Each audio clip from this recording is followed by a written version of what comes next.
Subscribe कीजिए the biology channel और bell icon को प्रेस कीजिए।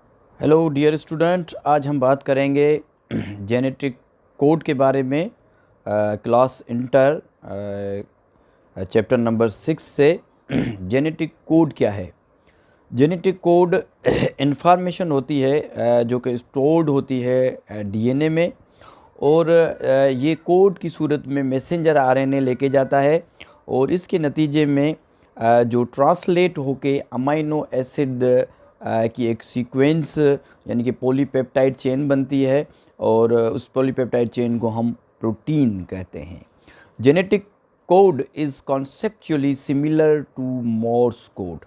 ये जो जेनेटिक कोड हैं ये अगर देखा जाए तो ये मोर्स कोड के जैसे ही होते हैं।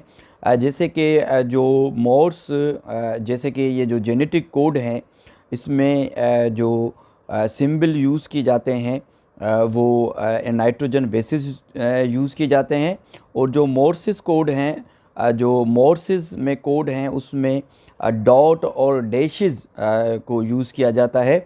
डॉट और डैशेस जो कि रिप्रेजेंट करते हैं लेटर में जो अल्फ़ाबेट्स होते हैं उनको, जैसे किसी भी डॉट या किसी भी डैशेस जैसे हम कीबोर्ड में लिखते हैं ए को, तो वो जो कोड जाता है वो डॉट्स या डैशेस की सूरत में जाता है, और फिर इस स्क्रीन पे जो है अल्फ़ाबेट आ जाता है।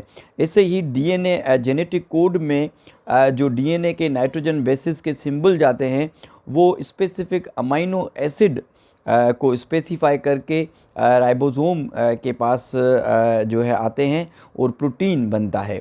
अब सवाल ये आता है what combination of bases stand for which amino acid।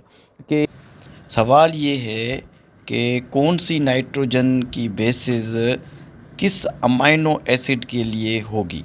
Thank you so much. Triplet code का लेक्चर सुनने के लिए हमारा अगला लेक्चर देखिएगा। Thank you so much.